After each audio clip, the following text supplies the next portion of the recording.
afternoon, everyone. Welcome to round 2 of the ESR GT Challenge Season 5. I'm your host, Cole McCray. Today we're joined, of course, by the immaculate Justin Swan. And as you saw just earlier, we are at the Monza Grand Prix circuit in Italy. It is going to be quite a race. We've got a little bit of a schedule change, or not a schedule change, a routine change. So let's get right into it. Awesome. Yes, yeah. How's it going, Justin? I'm doing great. Thanks for your humble, immaculate. I like that word. That's a fun word. Well, I can't say it if it's not true. So that'll just let you know how well we all think of you. Here. It's a mutual feeling. All right. Yeah, as I said before, we're at Monza circuit. This will be not a new circuit for us, but we haven't been there in a hot minute. But really, more what's going to be new is the routine. Like I said, so previously we were emulating an IGTC kind of round at Bathurst, where it was just one practice race, qualifying, and then a long 90-minute race with a pit window. Now we're actually setting up a qualifying race. So we're gonna have a 20-minute qualifier race. We're just ending the qualifying for that because of the way this game works. We have to do that. Then we're gonna have a slight practice and then go into our 60-minute regular race with the pit window and all that. This is one of the things that I'm most excited for in this series, aside from the cars. But I just like the way we're doing this. There's a lot of innovation coming through the GT Challenge, and I'm stoked. Yeah, I mean, we're trying to find something new. Trying to keep the game from getting stale. I mean, I could race GT3 cars every day, all day, and never get bored of them. But sometimes with what we're limited on cars, we're limited on tracks as far as what Kunos can provide to us. So we got to get a little bit creative. And so this season we're getting creative by having a double race format as well as a mixed race format. So the race format changes 3 times a season for double points and longer races, and so we're trying to keep it fresh. So this will be these drivers' first time out doing the 20-minute qualification race. So the qualification race is about to start. We run a 10-minute qualification session. More or less, you're only going to get 2 or 3 laps in without any, major hiccups. So it's kind of like a miniature Super Bowl, a little bit forgiving. And Yeah, exactly. then it's into a 20-minute race, bang bang. Hopefully, it gives drivers a chance to make up for some things if they have a bad 20-minute race. Maybe they think about it in the 60-minute race. So it's Yeah, exciting. absolutely. Yeah, it'll be great. I mean, like you said, unfortunately, I mean, like I said, I guess we both kind of said, there's not really a whole lot we can do as far as the routine formatting. You're doing a lot with manually, but we have to have the qualifying just to make the game to appease ACC, our benevolent god. Let's have a look here at the timetable. This is not very relevant right now because it's just qualifying, like you said, like a Super Bowl. But we have 26 drivers, not or including yourself, so 25 really. That's a pretty good sized field. As you can see, we've got some handicaps and ballast floating around. That's just as a result of different elements of the scoring, of finishing, and things like that. Um, Yep. Jean Aldian qualifying first in the BMW M6 GT3. We've noticed that, or you made a note, I believe, that the BMW and the Porsche, of which you see many in the top 10, at least for this semi-qualifying, we shall say, are going to be very strong here just because of the way the track works. Monza is very heavily reliant on straight line speeds followed by low speed kind of cornering, and with the exception of Parabolica and uh, frick, what's the long right hander that I'm forget it's escaping me.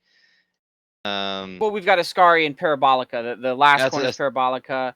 And are you thinking of Curva Grande? That's Ascari more of Curva a Grande. straight in these cars. You don't have to lift at all. But Yeah, I get what exactly. you mean. Yeah, it's very it's all get up and go here. And so the Porsche and the BMW have a lot of that. The Jaguar as well. I almost forgot. The Jaguar is a nasty nasty car on this circuit. So hmm Yeah, very strong. We can see Jeff, who has been in the Jaguar since before we switched to these 2016 era cars, and he's done remarkably well with it when he gets a good run. And so this will probably be his race to lose. I shouldn't say that, but it will be in his favor just by car. Nitro cars, obviously, turn one. You know, the Primero Variante is very maybe deadly is the best word I can think of. It's very common to have huge accidents there.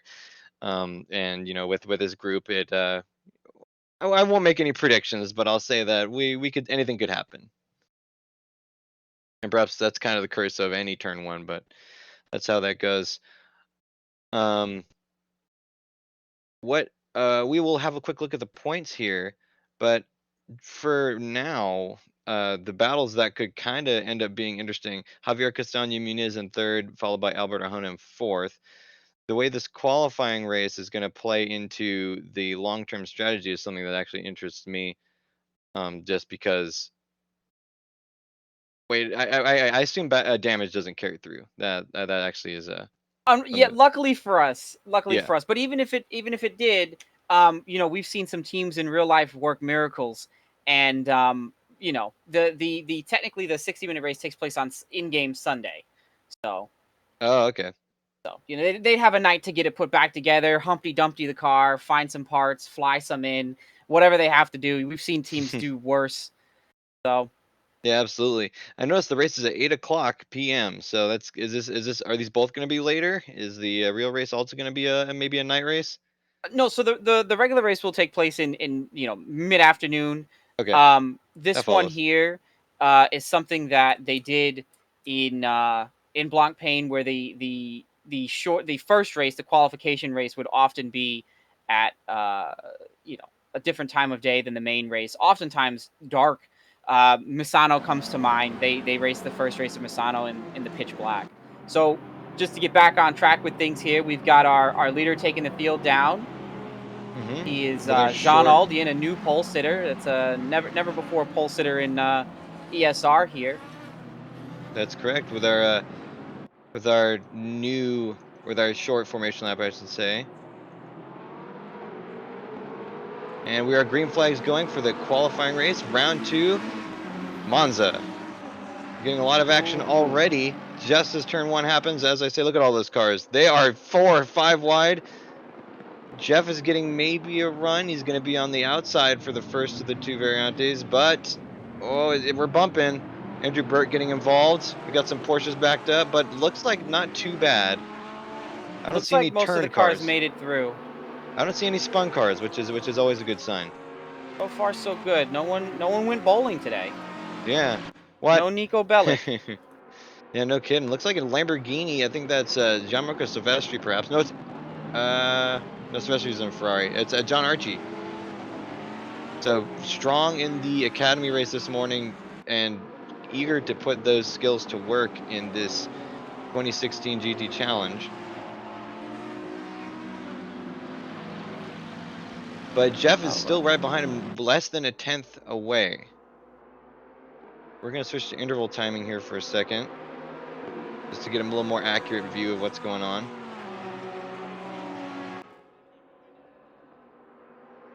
So we have the All right. 51 car. It escapes me who that is at the moment. That's Dave Jones. So Dave Jones was also struggling in the academy this morning. Oh no, we have contact. Jeff looks like he dipped 2 off, and Arjona is struggling to get by. Or not Arjona. That's Wesley Stokes, I believe.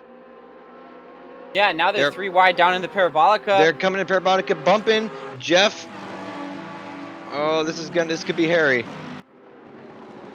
We've got 3 top flight drivers, though. If any drivers could take this 3 wide, it's these 3 platinum drivers here for It ESR. it will look great, I'm sure. Look at that, handling it like champs that we know that they are. And Burke is getting eaten alive down this straightaway here because he had to take the most compromised line.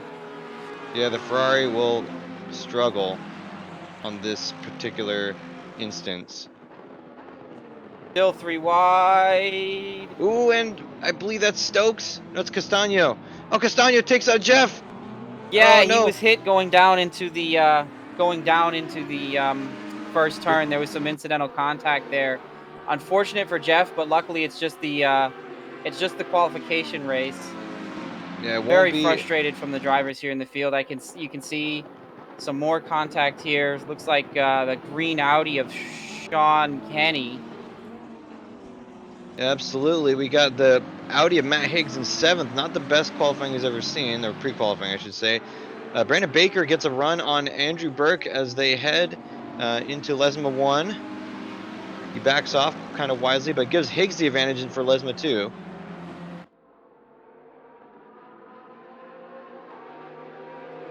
Now we're looking at the top Porsche, or the second place Porsche, Wesley Stokes. Arjona got by Aldian and is now maybe going to have a move made on him.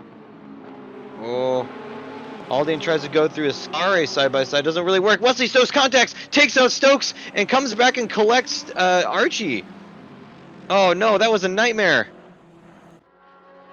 There are cars everywhere. Josh McLaughlin almost clips him. Luckily, it doesn't seem there's be too much of remnants of that accident. So I'm kind of wondering what Aldian was thinking, trying to go too wide. Well, it's almost 3 wide at a point through a Scare. That is, well, I mean, just maybe getting a little bit over competitive at this point. Chris Stevenson now the top BMW in 6th place. That shunts Matt Higgs and Brandon Baker up a couple spots. Baker up to 4th, Matt to 5th. You can see the tremendous straight line speed advantage of the BMW. It just, as we see in the background, Brandon Stanbuck dominating Dominic Turcotte as they go into Prima Variante. A number of cars going into the pits. Jeff getting a drive-through penalty. I'm not entirely sure what that's about. It has to be track limits. No, that would be contact coming through, coming on an unsafe rejoin out of the out of turn 1 after that contact he had. Wow, I didn't check. I didn't see that. We got Brandon Baker going on the inside of Andy Burke through the second chicane. He bailed out the last second. That was going to get hairy. Matt Higgs now desperately trying to find a way past his partner in rhyme.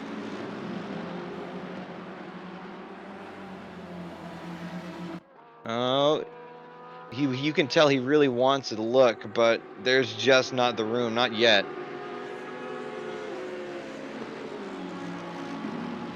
We're gonna have a look back at Brandon Stanbuck, who's currently under heavy fire from Gianluca De Luca.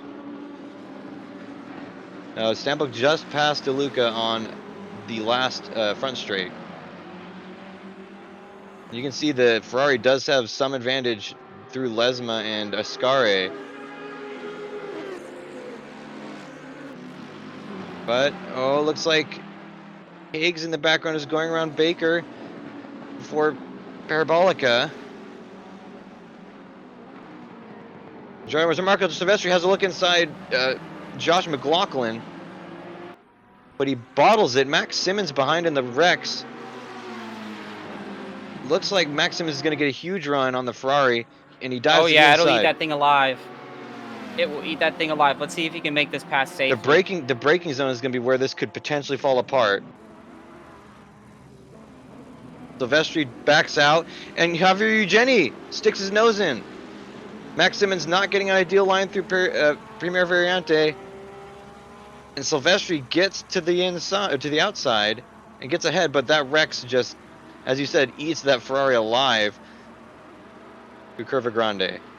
Eugeni getting a little frustrated by the turn of events. He almost had a pass attempt, but there was just too many cars in the way.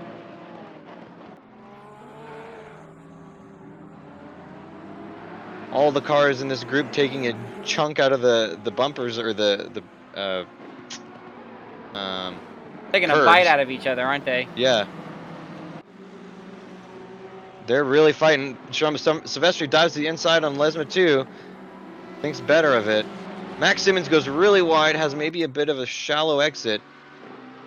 The Porsche of Javier Castaño Muniz makes a move on Javier Eugeni ahead. But in the prep for Ascari, I don't see how that's going to work. He goes to the inside. Yeah, it doesn't happen though. Silvestri desperately trying to claw back his position as McLaughlin puts tracks down in front of him. You can see the advantage of that McLaren 650S, even though not being the fastest car ever, can still just walk away from the wrecks in the medium speed curves. Silvestri going very wide into Parabolic. I think he outbroke himself a little bit, and that might give Eugeni a chance.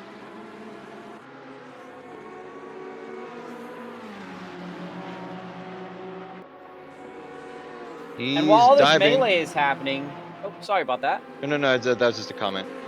While all this melee is happening, Albert Arjona is able to kind of walk away from it. Oh, so looking like ahead, Stevenson missed the chicane there, so he slowed down and and relinquished some positions there. He didn't want to get a penalty for cutting the chicane without yielding. I believe it. There is absolute carnage going on ahead with Matthew Higgs, Brandon Stanbrook, and Gianluca De Luca. Wow. It is chaos through the second variante. Contact, a BMW goes sliding, didn't get to see who that was. Josh McLaughlin had made a huge run up to catch the group ahead of him, but it wasn't going to make it happen. Gianluca is trying to make a move past Stokes, who is a lapped car. Matt Higgs ahead, trying desperately to claw back his position from Chris Stevenson. Looks like he might have shoved him off a little bit. The director or the cameraman has no clue what to look at. But Stevenson holds him off. The Gianluca flashing his lights at Wesley Stokes ahead. Get out of the way, man. This isn't your battle. Stevenson flashing his lights likewise at Matt Higgs. Stevenson going too wide with Matt Higgs through Ascari, forcing Higgs into inside. But then Stevenson has a crazy line. And his own teammate is hung out to dry there, having to take a little bit too much of the curb there to make some room for that move to take place, and loses quite a bit of pace there. He's lost 3, maybe 2 positions. Yeah, that was actually Brandon Stanbrook we were looking at. So Matt Higgs is the winner of that battle for now. Looks like Stevenson actually got a pretty good run. Yeah, and looking at it now, things have calmed down a bit. People got their argy-bargy away. Aldean looks like he pulled into the pits there for a moment to repair a bit of damage rather than limp it home. It's only a 20-minute sprint, but I think he decided it would be best to do that. Seems like it looks like Sean Kenny's retired from the race. Yeah, he got caught up in the incident involving Jeff. Jeff came through, Oh, is that what rejoined, Jeff and got the clipped penalty Kenny. for? Yeah, unfortunately, sometimes you rejoin and he rejoined right into the back of Kenny and sent Kenny straight into the wall. So It it's happens. unfortunate, but it is what the stewards can do here is dish out an adequate penalty. And now, if we look at 5th place here, we got Dominic Turcotte getting real racy with Andrew Burke, heading their way into the second Lesmo corner as they're going to work their way down to Ascari. So we're going to have to see how big of a factor that ballast that the Ooh, 488 of sorry. Burke has taken on is really affecting him. But in a sprint race like this with low fuel loads, it shouldn't make too much of a difference. Yeah, I wouldn't imagine. I said ooh because I thought I saw the leader Albert Arjona spin, but it was actually just a weird camera angle. Also, apologies, ladies and gents. We have a little bit of technical difficulties with our director tool, so we're gonna have to switch cameras manually. So that's why we're gonna have to cycle through all the cars. That's for a little bit until we get this fixed. Apologies, we're working in the background to get it back up. Yeah, luckily for us, though, this will, the most that this can take place is 8 minutes and 51 seconds. Luckily, Cole here will have time to troubleshoot as we get things set for the next uh, feature race. Absolutely. Can you one thing just to clarify the qualifying for the actual race will come down to the finishing position of the drivers in this race. Yes, sir. Yes. Okay, So every not position best here lap. counts. Oh, Nope. Matt This Higgs is goes way off in the Primera Variante. Looks like he just outbroke himself. He was doing battle with Gianluca De Luca, and looks like it just got to the best of him. He gained a position from that cut, so I'm not sure what's going to come of that. It looks like at least.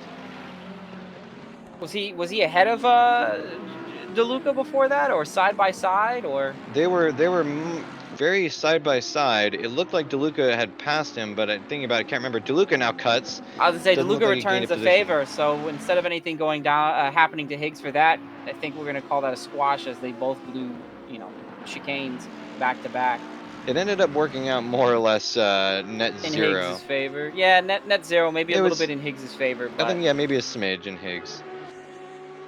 all right. And still, Silvestri just battling it out with the tired Giardo of Max Simmons. I can't believe that the Giardo is still managing to do what it's doing here. And now we see Eugeni showing his nose to the inside, giving Silvestri a bit of a fright, but he backs out of it. He's a wise competitor. He knows better. Just trying to rattle his cage a little bit, as the great Dale Earnhardt once said. Yeah. Well, we had many different. Like we mentioned a little bit earlier, there's a lot of different strategies that need to come into play. Monza is a very particular type of track. It demands a very particular type of driving and also car, maybe less so than others. But so seeing these very differing car choices and driving styles coming into play here, like you see Eugenie in the background going around Silvestri with basically no resistance. Meanwhile, Simmons making huge room on Rachel Guerin ahead. He's going to go to the inside. I'm surprised. Will he route break? No, he covers the inside, totally putting a stop to Guerin, which is no doubt frustrating, but that's the way the game works. And And right masterful move now, by Max Simmons. also, if you want to cut over, we've got a battle between Burke, Turcotte, and Josh McLaughlin. And in the background, Chris Stevenson is licking his chops. He's looking at this battle going, Oh uh-huh, yeah, yep, keep going. Keep doing it, guys. he's I'm seeing him. coming. He's like I'm just waiting for these guys to make a mistake. Oh, yeah. Yeah, And that and Josh BMW is can getting punish. impatient as well. Oh, for sure. One wrong move, that BMW's right here. Here it Oh, goes. here we go. Yep, McLaughlin there goes goes wide in Lesma Josh. too. Yep, and that's all it takes. Turcotte and Burke are still side by side, slowing the train. We see more and more cars joining behind. Oh, they're too wide. Whoa! McLaughlin dives way to the inside of Ascari. Ends up going off track. I wonder if that was maybe a technical issue. Looked like he missed his braking point there. He was watching the bumpers of the cars in front of him. Luckily, no contact there. That ended up Very working close about. move. Yeah, that ended up working about as well as I think they could have hoped. I mean, obviously Josh McLaughlin would have liked not to lose spots, but all things considered, not too bad. John Aldian diving to the pits. Not entirely sure what's going on there. So Matt Higgs is now up into 6 as a result of that. He gained 2 spots, so he has to be pretty happy with that. He was down 3 from his quote qualifying unquote position, but now he's up 1. Oh boy, and the So we congestion in turn 1 right now is insane. We've got a snake of cars 15 deep, maybe. As far as my eye can see. at least 10. The it's that like like I was mentioning, the battle between Burke, Turcotte, and well, I believe it was Stevenson. No, it was McLaughlin. My bad. That really put a huge dent in. Oh wait, no, that wasn't McLaughlin. That was a different battle. But anyway, this battle is really putting a dent in their chances of getting away from the pack behind. Now that it's kind of dissolved a little bit, Turcotte has found his way to gain some seconds. Andrew Burke trying to reel him back in, but he's got Higgs and then Stevenson on his tail. Stanbook, unfortunately, ends up being behind a little more than he'd like, and Stevenson, I don't think, got quite as much out of that as he was hoping. Ended up being not a terrible move, but I think he was trying to hope to just gobble them all up in one fell swoop. Number Matt Higgs goes a little wide into Ascari the second half. Yeah, I was just taking a look at what happened to Aldi in there. Unfortunately, he had a bad move on Higgs, excuse me, not Higgs, onto Gianmarco Silvestri. And when the chips laid to rest and his car calmed down, wow, What's happening? Sorry about that. The BMW trying to get by Wesley here. I believe, yeah, Wesley is a lap driver, but he's no slouch. And so the BMW tried to throw it up the inside pretty late, going into parabolic of Chris Stevenson. They touched. Luckily, no one spun. Chris really wants to get by him here. I mean, Wesley's really not fighting this guy for position. He should just let him go. Let the traffic go. Not a bad Whoa. idea. Chris Whoa! Stevenson gets ahead of himself there and hits the curbing. He Yeah. didn't need to do all that. And then just behind, you can see, I believe, the McLaren of Rachel Guerin making a similar mistake, albeit on the outside of that there chicane. So, dicey So moments here. we're kind of seeing it fall apart for some of these racers, getting a little over aggressive and having some incidents. Looks like Max Simmons again going around another McLaren. That's Josh McLaughlin this time, and second Variante. Looks like he made it happen. I have no doubt. We didn't get to see it, but I have no doubt that he put the same move on McLaughlin as he did on his teammate Guerin. Yeah, the McLaren, it really does well through Oh, the we got two Stanbook Lesmo. off. He rejoins, turns. Oh, almost collects. I believe that was Castano. Was Okay, that well that now was he's Stanbook, facing the right? wrong way Yep. out of Lesmo. He's going to want to get this car righted. He needs to be very careful here, waiting for a break in traffic. Luckily, with the bit of attrition we've had here, he won't be in starting dead last. Hmm. But he's definitely going to be less than ideal here. He's waiting for Dave Jones to come by. Now he's got a free track to get it righted. So all the way down to 19th place. Hopefully he doesn't tow from here because he does tow from here. Not sure if that was the wise thing to do with so little time left here, but it is what it is. Will he be in the pits for the rest of the race? Yes, he will. So he's essentially Throwing putting in the his hands in towel. the air and saying, the cars that are behind me are so far down that me being in the pits won't cost me a position, and there's nothing for me to race for. Uh, That is fair. yeah, I think he maybe could have gained back a spot or two, but in 60 minutes of a race, I think he can work his way through. Well, I don't know. I see that as a good analysis of the situation. He only has one lap left to be able to gain. He lost so many positions there just by the nature of it being so packed, and that being just one of the worst places I think he could have made it. And he was backwards too. As you were talking about that, Josh McLaughlin had a really interesting maneuver on Max Simmons. Almost got around him through the parabolica. It didn't end up cooking out, and McLaughlin lost a substantial amount of time. Eugeni is now breathing down his neck. So we can see maneuvers like that disappear and reappear and fall apart and work back. The twin McLarens of McLaughlin and Garin are actually surprisingly close now. So we Yeah, and should. something incredible here. We're talking about all this winners and losers and cars moving up to the field, and one car we've completely ignored, Brandon Baker, the Audi. All week, the Audi team has been crying a river, talking about the car is not good here, the Yep. car is particularly bad here. Um, and here we have Brandon Baker getting third place to start their Monza race at. So that's big. That's 8 points. That's 8 points for Baker here. It So is substantial. that sort of thing does add up. We got a Let's stricken Lamborghini. Oh see. no, it's not stricken. Race over. So in the background, we just saw. I believe it was a Porsche. I believe that was Castagno. May have a beautiful pass around the inside of Parabolica of Chris Stevenson. Um, Not an easy move to make on that BMW and to hold it all the way to the finish line and make an entire second. That was a nice move. It got kind of hairy, but it ended up working out, I think. So I don't Brandon have to think. Stanbook here looks to have lost one position for his decision to throw it into the pits here. Jeff was able to claw back a position on him. So Jeff, probably the favorite for this race, if we had to talk about driver ability and car combo, had some unlucko. And here he is. He's going to be starting the main race in 21st position. So once this here finishing position wraps up in its entirety, we will go ahead and we will get this all squared up. So we're gonna have a Sounds. small break period, and I myself will be leaving the broadcast with my lovely partner here, Cole, and he Oh, will thank you. take you through a rundown of what just happened. He'll talk about what he thinks is going to happen. He'll have himself a grand old time, and I will be back as soon as the next race is about to start because I have some duties to attend, switching ball caps. So I will see you guys in just a moment.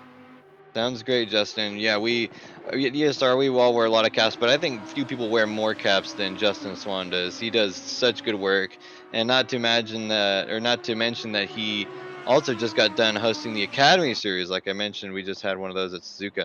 So, plenty of action going on for Mr. Swan. Um, we do have a couple of things to go over. I am simultaneously trying to fix our controls here for the cameras, just so we don't have to skip through all the cars every single time. I mean, it's functional, but we can do better. We do have a lap preview to go over, just so in case for those of you that aren't familiar with Monza GP, we will be able to review that for you. Also, we'll go over some standings and potential battles that we could see happen. Yeah, battles that we could help potentially see happen in this coming race. Just a quick before that, just a quick overview of the syntax. So we will have. Oh, I lost my paper here. Okay, yeah, we have some good old fashioned racing action ready for you. So we just had our qualifying race. It was 20 minutes. We'll have a quick 10-minute break that is formatted as a practice. So it'll show practice, but it is actually just a break time. We will thus have a manual rearranging of the grid because that's the way we have to do it with this qualifying race series. Unfortunately, Assetto Corsa Competizione, the sim we use for our action, does not allow for qualifying races, which is unfortunate. Strange considering that this is based off the Blancpain series, but unfortunately, even being the official game of the World GT Challenge, as we can see there, it is not. Does not have that functionality, so we got to kind of do a little bit of fudging.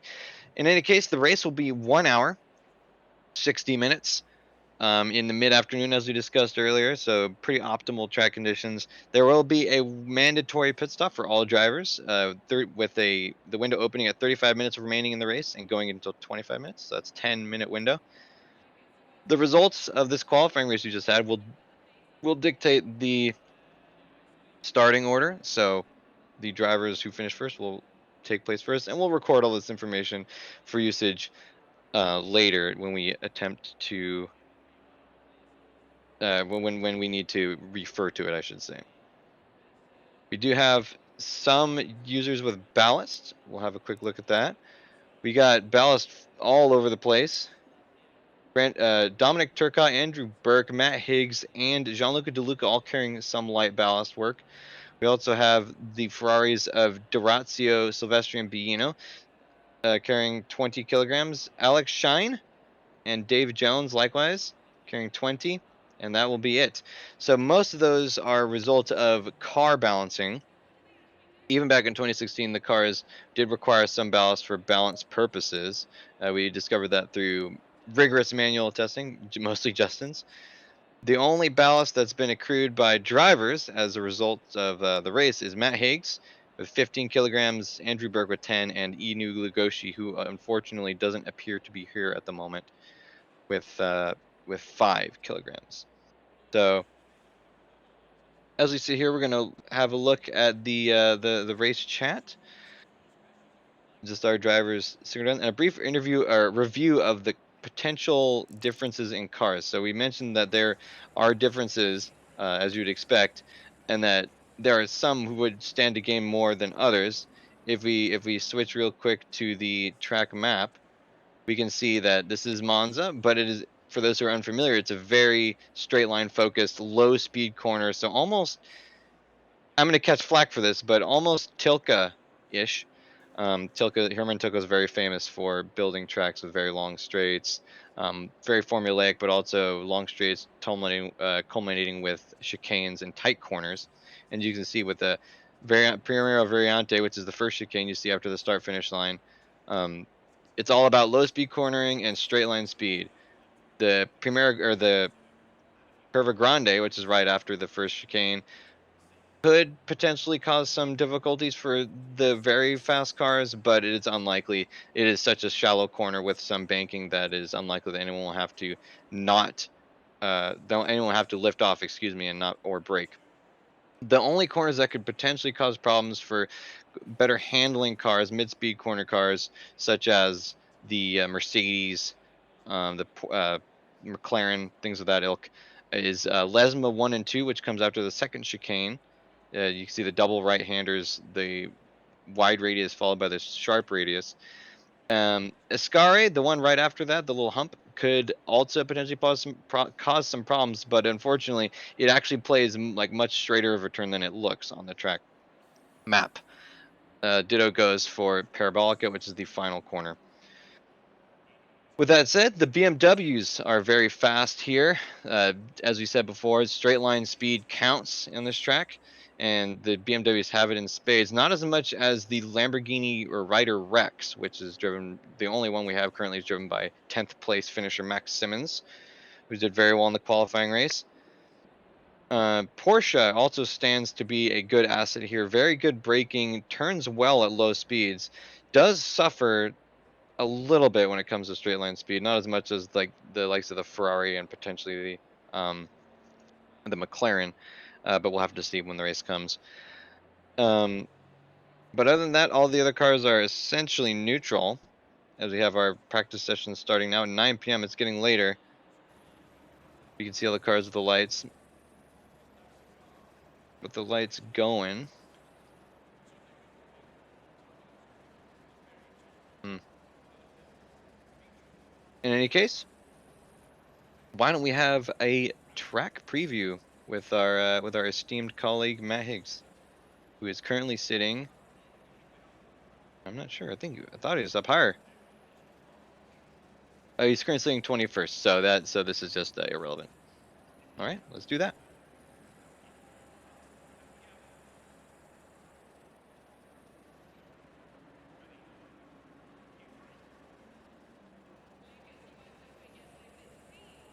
Alright, braking just after the line. Turn in, don't hit these curbs, they'll bounce up. Really tight left-hander. Use all the curb up to the gears, make sure you grind out every single one of them.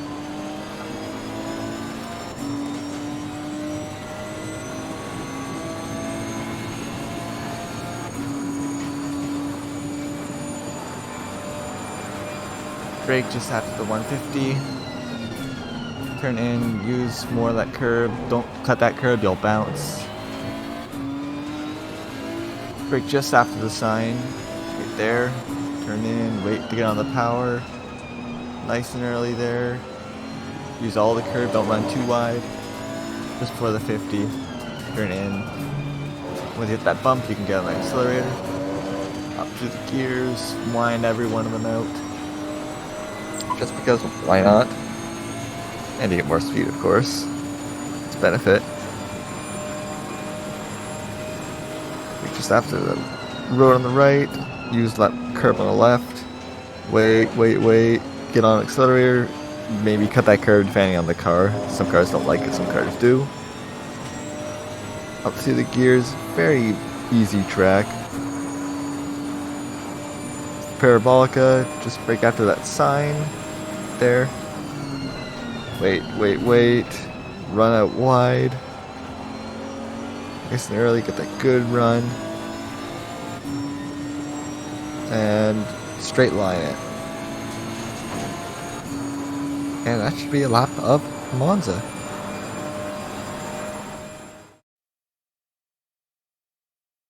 So yes, as you see there, that is a lap of Monza, the very famous Italian circuit.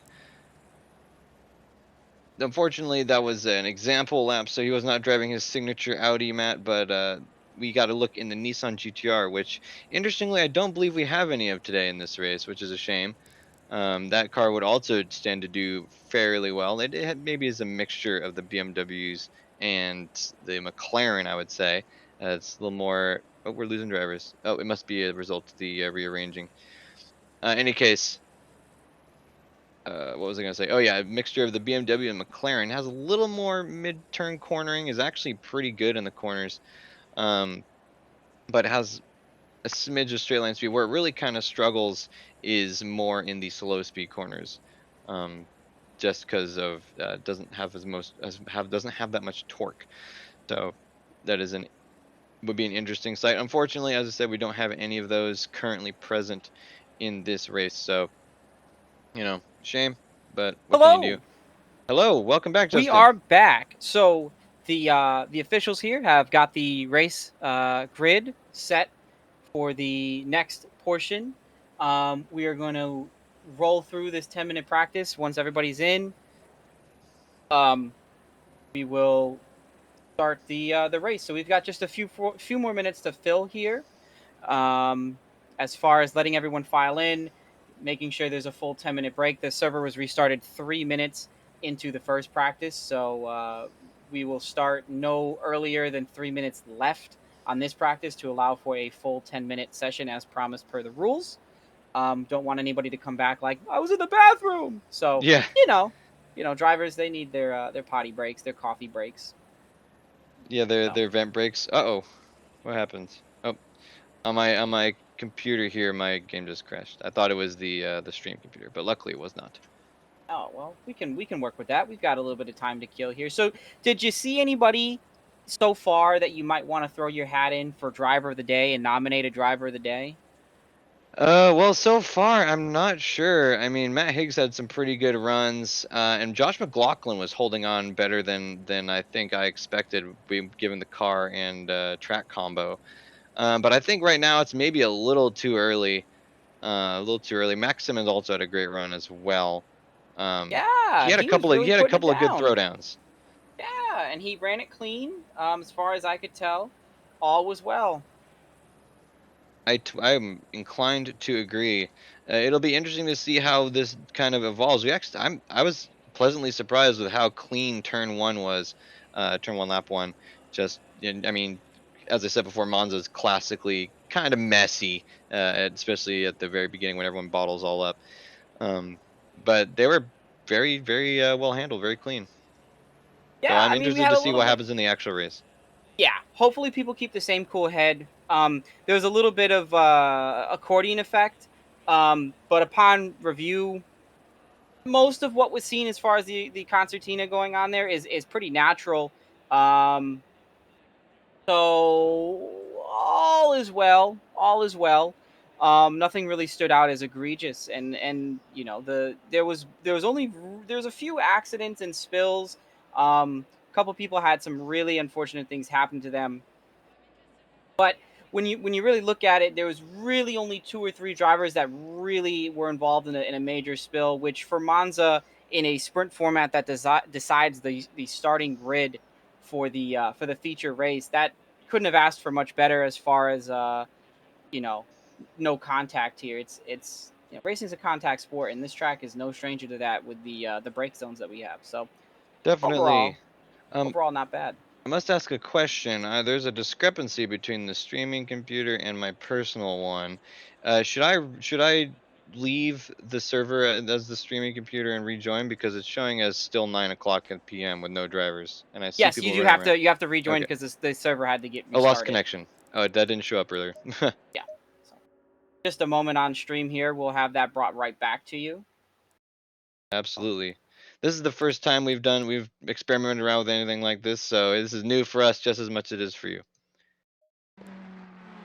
There we are. There's all our lovely drivers. yeah. Oh, and look at that. My name is showing up properly. Excellent, excellent. So if I So, remember correctly, we had 25 drivers today.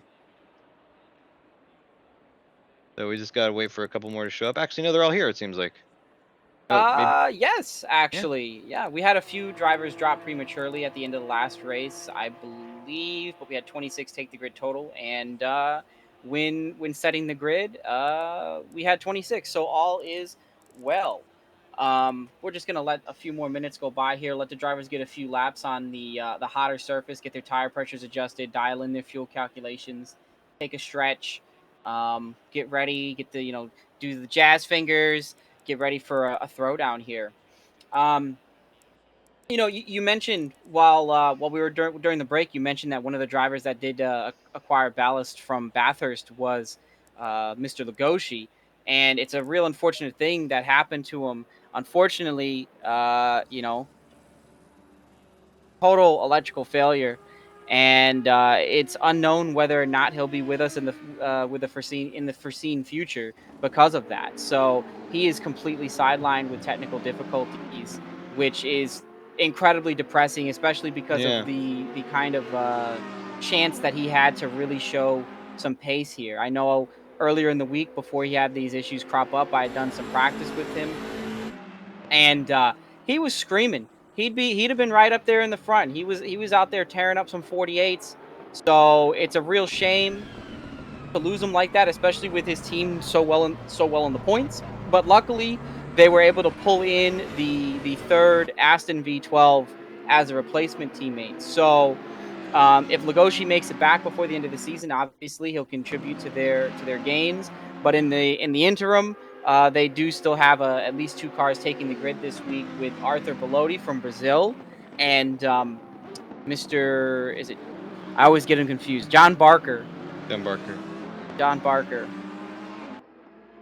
Now that reminds me, where is Our Bentleys. We're missing. I don't know. I was just wondering about I that. always get John Barker confused with the other one. James Butler? James Butler. Me And too, I don't friend. see Me him too. anywhere. I don't Him know. anywhere. That's a good point. Yeah, I was thinking I know about that Cliff had Lugosi. some. Yep. And I know his teammate Cliff. He unfortunately he previously he wasn't able to run the 3D series that we host on Wednesdays because of a scheduling conflict with his job. But now that he has a new work schedule, he's switched series, so he's going to be a new face on Wednesdays, and he's a competitor. So hopefully, the guys that run that series will have some fun seeing him out on the grid and tearing things up. Hopefully, in a Bentley. That series doesn't have a Bentley. Yeah, especially that. This is one of my favorite series because of the variety of cars. We don't get to see, like, for example, this BMW beautiful car of John Aldian we're currently looking at. Likewise, the McLaren 650S, last generation Audi, Jaguar, etc. And it's unfortunate. The Bentley I thought was one of the stronger cars in this generation.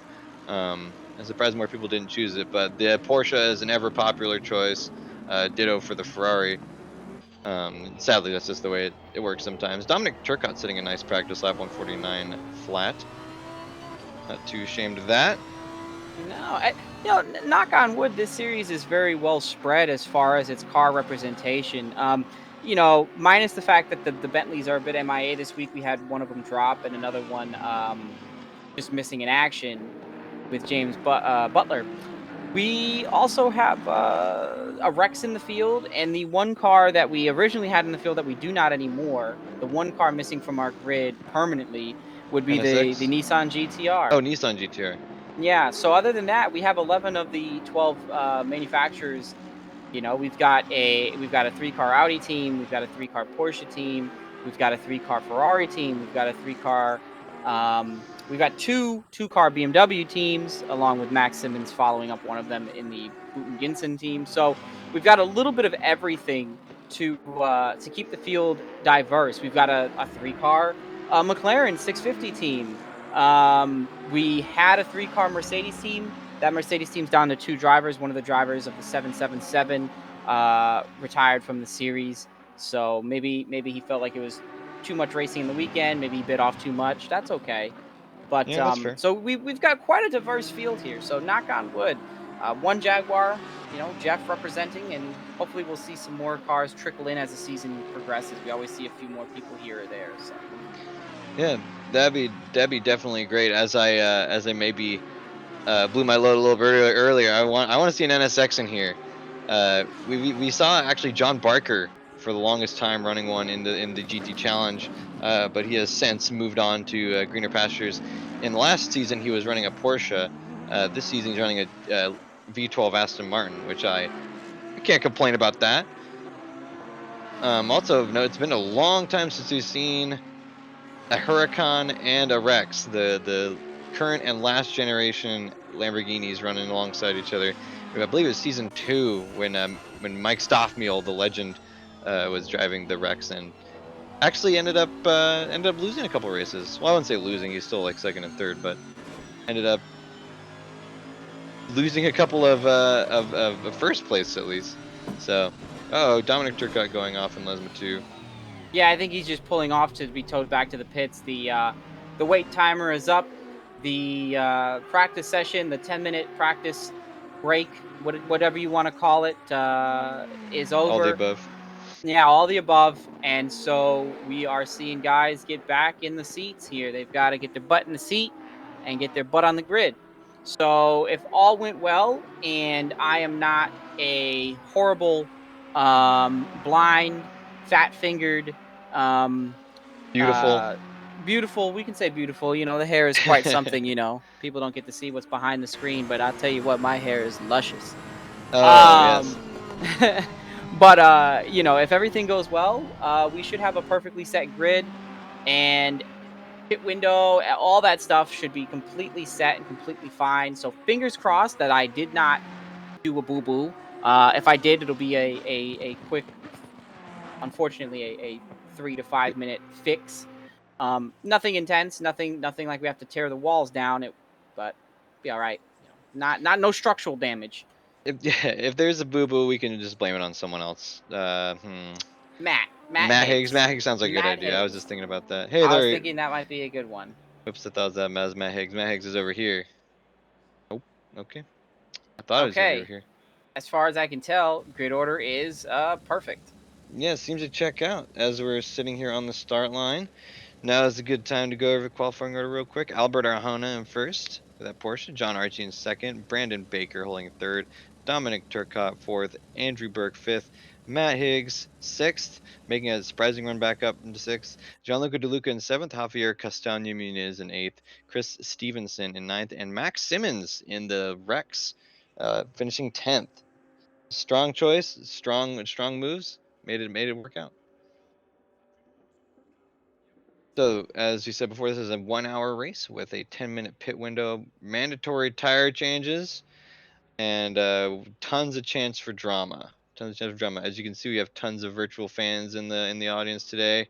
It's a nice sunny day at Monza, Italy, with 22 degrees, so about 70, 73 Fahrenheit. Not too shabby at all. We're looking forward to seeing this. As we get up to our final last seconds, now's a good time to have just a little smidgen of a peek at our standings. Our pro standings, we have WRT Belgian Audi with Brandon Baker, Matt Higgs, Sean Kenny pulling up a resounding first place after their basically win last time. Then we have Team AXRT falling behind. They're very strong, but had a run of bad luck at Bathurst. Barwell Motorsports with John Archie, Larry Foster, and who was it again? David Nelson. That's right. Walkenhurst Motorsports with Javier Eugeni and Jean Aldian, and then Hubauto Corsa EOS with Carlo Durazio and Gianluca De Luca. I'm worried about this Porsche I see here. It doesn't look like he's not my Porsche, but a different Porsche. Nope, looks like he made the grid. Okay, everything seems well. Right, checking out. It looks checking out. Really quickly, because we're running out of time, our motorsports and the Pro-Am standings with Arthur Belotti and Inu Lagoshi, I believe that is, with 134. Boots and Guinean, AF Corsa in third, Garage 59 in fourth, Team Straka Racing in fifth, Team Parker with sixth, and Rinaldi in seventh. Apologies for the brief amount of time I had, but I kind of what's it called, procrastinated, and so here we are, And now they're coming up to the line for our rolling start, and we're green, going racing for round 2 of the ESR GT Challenge Season 5. We've got Already a we're 4 wide with Wow. Andrew Burke, Dominic Turcotte, Brandon Baker, Matt Higgs, all vying for position. Matt Higgs getting a great start so far, at least. Oh, there we go. There's the bottle. It looks like we got Chris Stevenson taking the high road, the inside line. But other than that, still pretty Whoa. clean. I mean, there's a couple of cars, but Looks like, unfortunately, was that one of the McLarens is off at Curva Grande, and it would appear that a BMW is facing the wrong way. Not sure who that I is. believe that's Barker. Oh, and there goes Oh no, Brandon Baker in the second chicane. He looks like he got a boot coming out of the corner, or maybe he got loose on the curbing. He shot across into the runoff, so he should be able to join with minimal damage. Yeah, it looks like he's rejoined now. Things are messy here. It's 60 minutes though. You got to pace yourself. It's a long race. there's plenty of time. I mean, it can be hard to see that sometimes, just with all the crap going on. Oh yeah. Looks like we got, is that DeLuca trying to go around the inside of McLaughlin through Scari, I should say. And the controls are Wow, what a acting up. move. What a move. McLaughlin just shoving it up the inside of Stevenson there through Ascari and making it stick. Fair play on both of them for no contact. Yeah, definitely. Looks like Belotti and Stevenson behind are trying their best to make a run work through Parabolica. Looks like they're kind of trying to figure out whether they want to try and make room up on DeLuca ahead, or if McLaughlin is going to be their ultimate target. Looks like Higgs and Turcotte are going at it. into turn 1. Carlo Durazio shoving on the inside of Javier Eugeni. That's going to end up being a dangerous maneuver, and just to end up cutting the inside curbing there. Looks like Chris Stevenson or perhaps his teammate had to take the escape road there. Safe choice, keeps it going, loses some positions, but he's, still in the fight. No damage. That's the right thing to do there. Looks like it was Brandon Stenbook. But Eugeni's trying to get back at him for passing him in Primera. Too wide through the chicane. Jeff and Simmons, as well as Silvestri and Aldian behind, are also too wide. And no contact, but Eugeni made good on that promise. Got the position back. Although he goes wide into Lesma 1. Durazio has to dodge, but it's causing a whole mess of carnage behind. There are cars. Oh my god, we're 3 wide at some point. We got the Audi of, I believe that's Baker, as McLaughlin and DeLuca, I believe, go side by side. That's Durazio. No, it's not. Bellotti. It's the Aston Martin of Bellotti. And it looks like John Aldian misses the entrance to Ascari and decides to take the grass. Good idea. Good idea. Keeps it safe. Goes dune buggying there. He's kind of forced to rejoin as the track was, the runoff was running out, so to speak. Josh McLaughlin has found himself side by side yet again with Arthur Bellotti, as that Aston Martin with the V12 power just blows by him on the straights, but he catches up under braking. Now they're on the front straight. We have to go to our leaders. They're three abreast here going down the straightaway into turn 1. Matt Higgs making an excellent run up from 7th to 3rd. Ooh, given the trying to old go around the outside of squeeze. John Archie. Doesn't quite happen, and also looks like he lost a little time to Turcotte behind. Nah, Turcotte doesn't like this. He's Matt like, Higgs hey, yeah. Oh, Matt no. Higgs tried to ride the middle of the road there, and Turcotte was kind of put in a weird position there. We'll have to see that on replay. Yeah, I'm not sure about that. Oh yeah, good idea.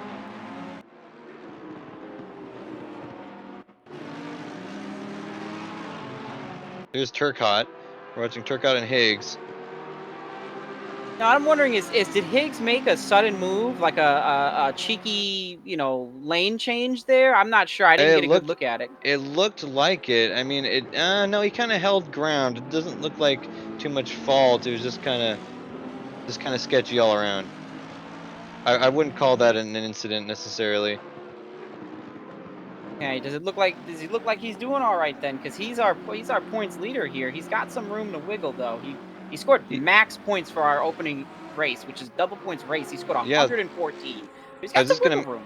I was just gonna say we got cars off in the background. That's Max Simmons in the wrecks going off through Ascari. It looks like there wasn't too much foul though. Like he's Carlo Durazio is getting a chance on the inside. Arthur Bellotti goes wide, hits him out through Parabolica. Bellotti goes spinning. Now Bellotti's got it in the kitty litter. That was sketchy, but I don't think there was anything necessarily wrong. It actually gave Jeff a run on Durazio. He picks up 10th place. Cars are going to run together here, the twin Astons. Now, Bellotti is an inexperienced driver. Let's see if he manages to take care of the tires after that spin. They're going to be flat spotted, overheated, and he got a lot of pickup because he came back in through the marbles. There are going to be all sorts of nasty things. Whoa, Max Simmons struggles through Premier Variante. Wesley Stokes almost rear ends him. He's able to keep it off, but now Stokes has lost some time to Baker behind, who he accordioned into.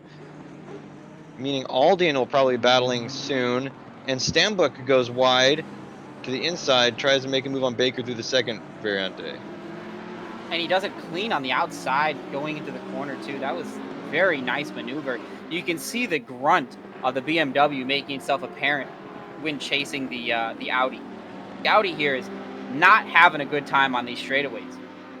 Especially with that it's not able to use its mid-engine balance to get an advantage through any of these corners, with the lone exceptions of maybe Lesma. But with Lesma coming right after the pretty BMW-centric Curva Grande, then second Variante, we need to go back to our leaders if you're not already there. Extreme late braking maneuver from John Archie, holds it tight on the outside, walks Arjona down, pinches him on the mid corner. Arjona says, "That's okay. I'm a Porsche. My motor's in the back. I don't care about taking corners at a very fast speed because I point and I squirt." So here comes John Archie, giving him the draft, giving him the looky-loo. He says, "Hey, I'm gonna." Oh no! Oh What no, are you they're doing? no, they both go off. Oh, what happened there? That might have been net My code or something. goodness! No, Archie. Oh no! Whoa! Archie walked down and just gave him a tap, put him square in the wall. That was not very smart. Whoa, and now John Archie is We so have a stuck replay in the here. middle of the course. Why is no one heeding caution to this car? Everybody should know there's a stopped car there, and they should all be reducing speed. Every single driver that drove into him not reducing speed is going to receive a penalty for that. Every single driver. Our director, Justin Swan, not at all happy. No. Now Archie goes back to the pits. That is a clear example. We had an extreme example of that last week. Archie did the right thing. He cannot move in that position. There's room on either side of him. There are warnings. There's yellow flags. The car is stopped. Well, right off the Everybody straight. races into the braking zone. Unacceptable. Well, and also a very incident-heavy zone. You know, like I said, like I keep saying, Premier Variante there's no shortage of carnage ever, and it is a great passing zone, but you got to kind of cool your jets. Under yellows, it's not a passing zone. There's a car stopped. Anybody that tries to gain a position or does gain a position there is going to get penalized if they don't give it back. So racing down into that corner does nothing for you. You know what I mean? Absolutely. Oh, And now, absolutely. Unfortunately, Arjona here is limping badly. He's got some steering damage. And now he's got a recovery on his hands because he has to make it another 15 minutes with this wounded warrior of a car. And it's just not going to happen. I mean, he's going to be able to do it, but he's going to lose a lot of time here. Yeah, John Archie undoubtedly received the worst of that. He got shunted into the into that runoff there and head on that poor that poor Lamborghini. No doubt he's going to be feeling that one for a while. But it's Arjona unfortunate. has the ability to potentially make it around another 15 minutes. It's going to be a painful 15 minutes though. Yeah, we're gonna watch his lap times carefully here, and we're gonna try and see. Last lap with that contact, he ran a 1:55. So let's see what he's doing. His best lap of the race, which is the best lap of the race, was actually a one. Not anymore. It actually just got beaten by Turcotte. Burke just it was got a 1:48. So 1:48.9. So he was running the laps to do it. It's very unfortunate what happened, and all of that was so incredibly unavoidable. The contact after the spin was completely avoidable, but the contact that he made with Arjona was senseless contact. He had plenty of room to his left. I get what he's doing. He's trying to squeeze Arjona over, but you're not really side by side with him. You're just putting a nose up on his corner, and Arjona does not need to push right. You know, you can walk a guy down, but when you talk about walking a guy down, you know, you're coming out of the corner and you pinch him. You know what I mean? Or exactly. I don't know if that's misexperience, over aggression. It's frustrating. It is frustrating to see that happen. Maybe he was getting unsteady into the braking zone because they were really close. It's possible, but I want to say that happened before the braking zone. Maybe he was too focused on his braking marker. Maybe he drifted off, but you can't fall asleep on the wheel when you're racing. You know, you couldn't drop a sheet of paper between them. So it's unfortunate, but those are the things that you can see happening in slow motion, and it's a real shame. It's a real shame. Yeah, no kidding. So, well, Arjona's that being said, yeah, go ahead. I was just saying, that being said, Arjona's teammate Wesley Stokes was having a hard time just now battling with Jeff, trying to get an advantage through Parabolica. But I thought there was going to be an incident. They were getting really close there, but it ended up just working out in Jeff's favor. Not much to be said about it other than that. And you know, just like last week, Arjona had the pace. He gets into an accident, which I can't say that was any fault of his own. He kind of got dumped there from contact. And now Xavier has to kick into super Xavier mode. If you notice, Xavier tends to run a more conservative race. And then the second that something happens to Albert, because Albert tends to be the one to go all out, he flicks that switch and he goes from being the metronome, Mr. Consistent, I'm going to finish, I'm going to follow Albert through, I'm going to run a nice calm race, I'm not going to make any mistakes. he switches into attack mode, and he's on the prowl right now. He's got a 1.5 gap, and you better believe he's going to try to get that spot back from Turcotte and put AXRT on the podium. So we'll see what happens. Well, he's demonstrated his ability to do that numerous times before. Arjona and Eugenie are no strangers to misfortune, but they always find a way to claw it back. I forget who's their other teammate that they're always Wesley running with. Stokes. Is that Oh, Wesley not Stokes? always running with, but for this Yeah. season, it's Wesley Stokes. They tend to run together, and they cycle in a different teammate as the opportunity arises. Oh, you know, I think I was thinking of you and Travis Wallace for a while. Well, I actually I haven't raced with Travis Wallace on a team in ESR yet, but I did Oh, race with maybe not Albert and Xavier, and we did win the team championship in season 3. So we're no strangers to how to run a full season, so to speak. And you can see he's just getting eaten alive right now. Albert, there's nothing he can do. He's running Yeah. 53 at the stripe, 53 flat at the stripe. So I mean, honestly, I'm surprised it's not more than that. His car did not look happy. no, it didn't. But with any luck here, he can get in some draft. If these guys fight ahead of him, he's not got the pace, but maybe the draft can help overcome a little bit of that damage here. He's gonna probably lose. He's got another 6 laps to go minutes. minimum. Yeah. Minimum 6 laps, maybe 7 if he's unlucky.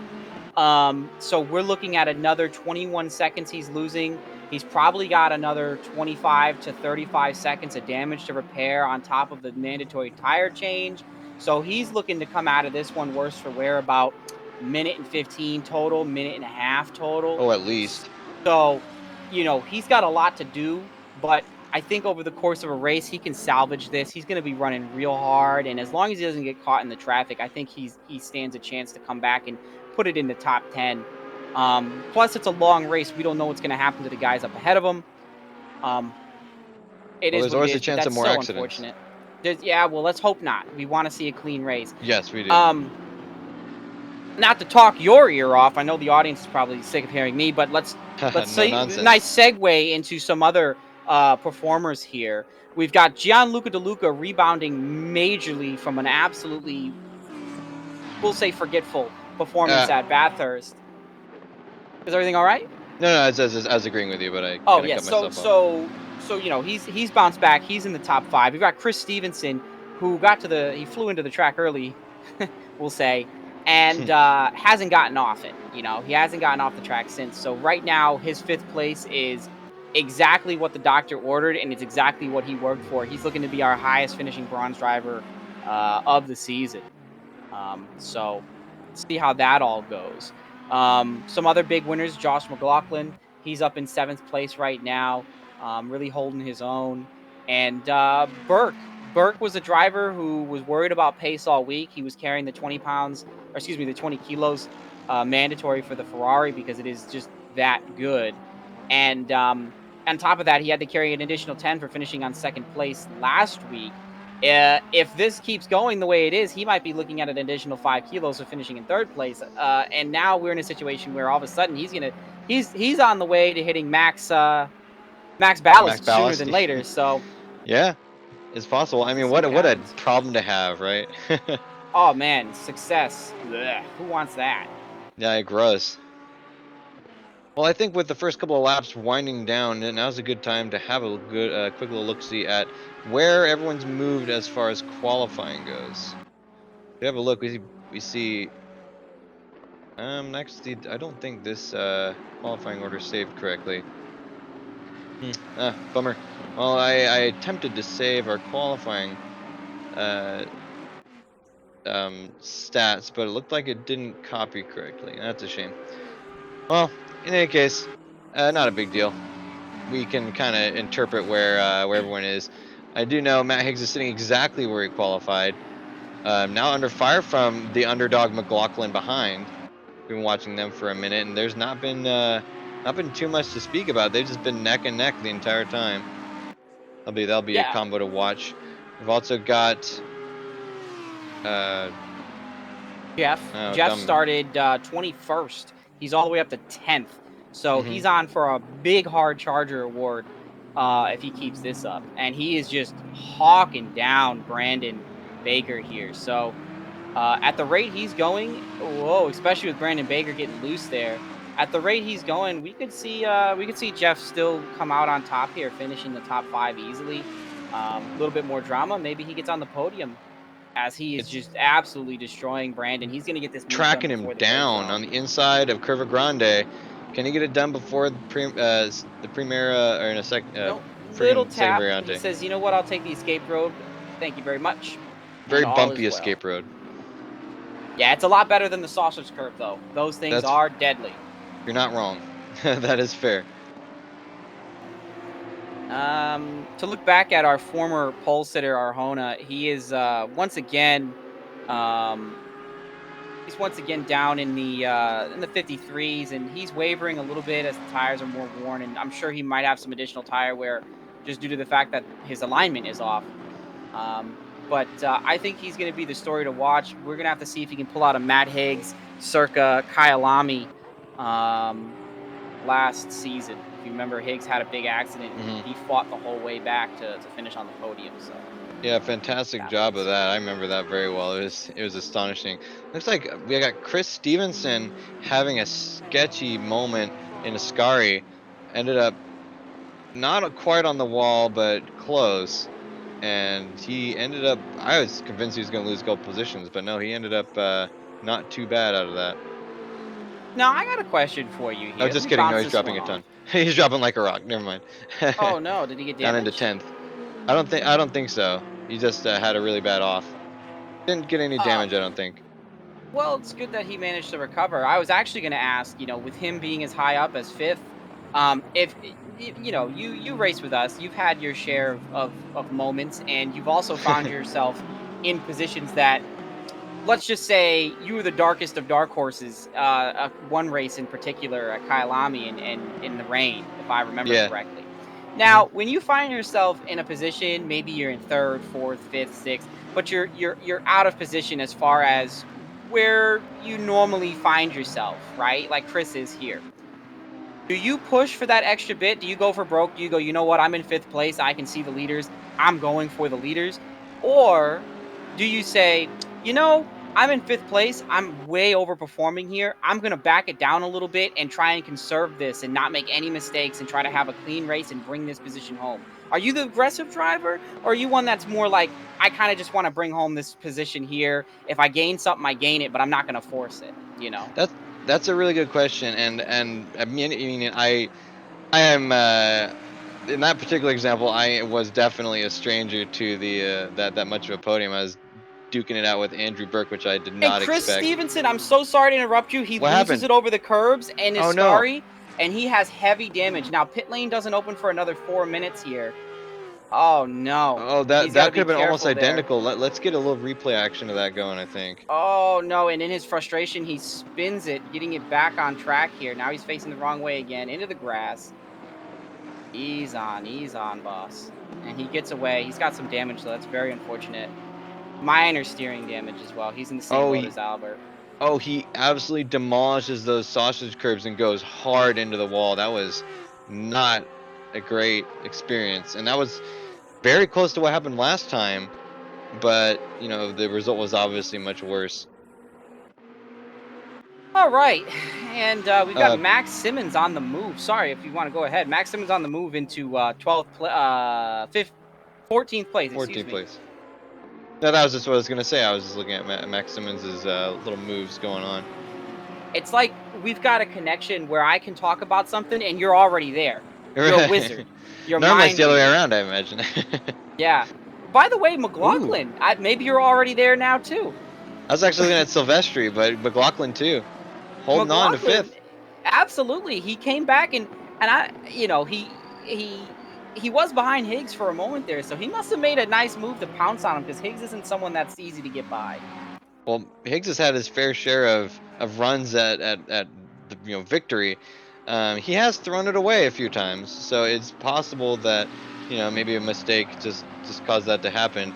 Although it could be him playing a long game, maybe trying to just cool it down. He knows there's no doubt that he knows that he can walk all over some of these people.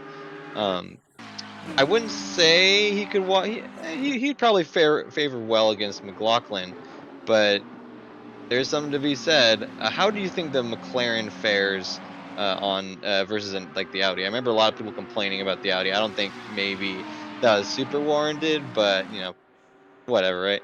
How do you think the Audi would compare to the Ooh, McLaren? Belodi! I'm so sorry. I'm listening to you there. And Belodi misses his breaking point. He got caught looking at the tail lights. And if you can get a replay of this, I don't know if it's saved, of him shooting the gap between Stevenson and Guerin. When I say he shot a gap, I'm talking, you know, Yeah. if this was hockey, okay, he's getting it into the top right corner of the net with not a millimeter to spare. Oh, whoa! Oh, yeah. You are right. That was close and a half right there. It didn't end up really working out for him, but I think just being able to survive that incident is something that's worth the celebrating. All right, and it looks like next time by, the pits should begin to start opening for some of these people here in the back of the pack that are having some woes. Uh, the leader, however, is definitely going to have to go around another time. I don't think, yeah, the pits will be open for the leader next time he comes around to it. So we'll have to see what Turcotte does. If I'm Turcotte, though, I'm staying out. I know it's only Oh a yeah, 10-minute window, but I'm staying out. He's got nothing but fresh air ahead of him, and this pack is tighter than a can of sardines. You know what I mean? I'm not yeah. trying to get around in that at all. It's bottled up. Whoa, We got to Jeff, you are spin. a Brandon scary boy. Stanbook continuing to struggle at the second Lesma. At least it wasn't. At least it wasn't. The Ascari again. But that BMW is battered. He looked like he nosed into the wall.